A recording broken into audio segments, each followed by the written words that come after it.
That smartphone in your pocket feels sleek and simple, but beneath the polished glass lies a complex story. Our most essential devices are built from minerals dug out of the earth, rare, hard to find, and even harder to process. One country has quietly positioned itself at the center of this new global resource race. The transition to a green economy isn't just about innovation, it's about who controls the raw materials. An electric vehicle needs 6 times more minerals than a conventional car. Wind turbines and data centers rely on rare earth elements. This hunger for minerals connects your daily life to distant mines and new geopolitical tensions. The battery in your phone or car likely contains lithium and cobalt. The magnets in EV motors and wind turbines use neodymium and dysprosium.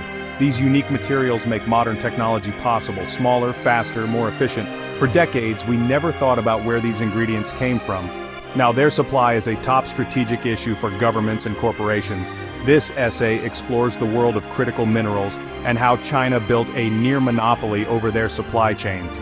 We'll examine the consequences for tech and automotive industries and how the world is scrambling to catch up. Countries are racing to find new sources, develop new technologies, and build their own supply chains. The race for green energy is now a race for the materials that make it possible. The question is no longer just about innovation, but about who controls the essential ingredients of our future. The story of your phone or car is a story of geology, chemistry, and global power. The promise of a sustainable future is tied to the gritty reality of extraction and processing. The next era of progress will be defined not just by ideas, but by control over the building blocks of modern life. Welcome to the new mineral age. Critical minerals are essential to our economy and security, but their supply chains are fragile. They include lithium, cobalt, nickel, and rare earths, vital for batteries, magnets, and electronics. These minerals aren't always geologically rare, but finding and refining them is difficult and costly. For years, Western countries outsourced this messy work, enjoying cheap tech without the headaches. Now, that decision is coming back to haunt them. Lithium stores energy, cobalt stabilizes batteries, and rare earths make powerful magnets. Without them, modern technology grinds to a halt. Securing these minerals is now a matter of national security and technological independence. Governments are racing to map new mines, build refineries, and ensure they aren't left behind. The foundation of future prosperity rests on a handful of elements. China's dominance in critical minerals is no accident. It's the result of decades of strategy. While others focused on oil, China invested in rare earths, offering state support and lax regulations. By flooding the market with cheap minerals, China drove competitors out of business. By the early 2000s, China controlled over 90% of global rare earth production. But China didn't stop at mining. It mastered the complex refining processes too.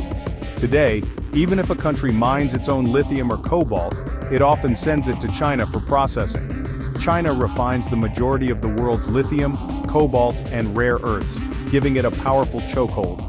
This vertical integration attracted manufacturers to set up shop in China, fueling its economic rise. While the West focused on digital innovation, China built the physical foundation of the next industrial revolution. The world outsourced its industrial base, and China quietly cornered the market. The result, a mineral empire at the heart of modern technology. China hasn't hesitated to use its mineral dominance for strategic leverage.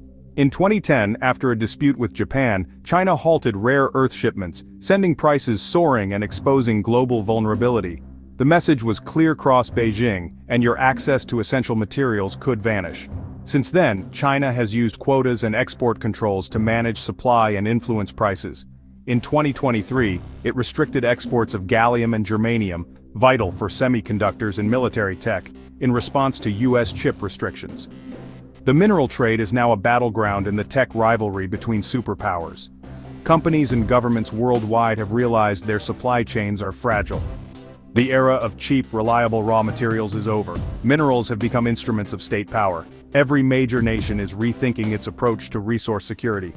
The stakes have never been higher.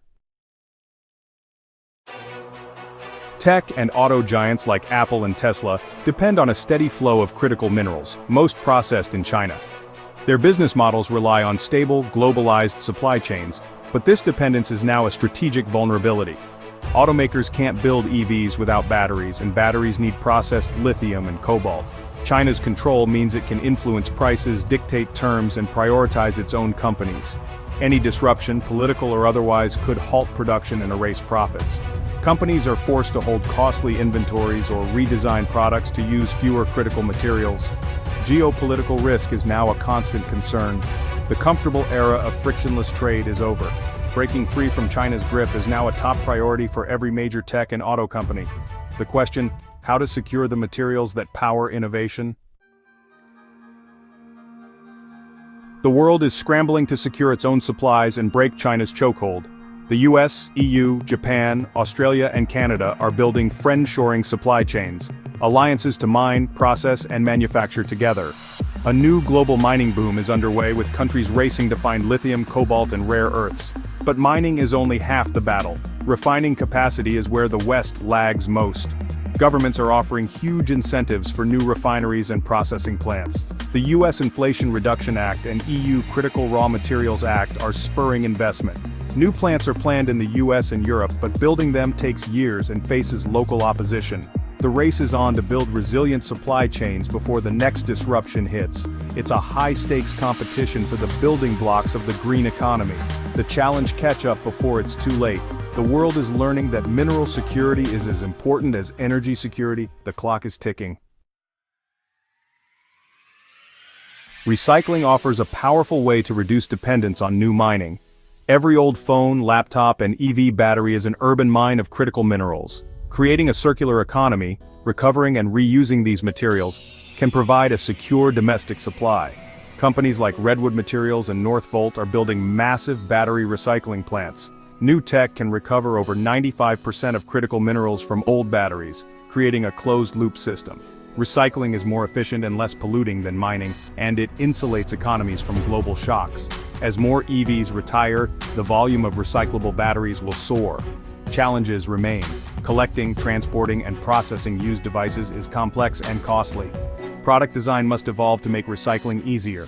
Despite hurdles, recycling is becoming central to industrial strategy. The future of mineral security may be built on yesterday's devices.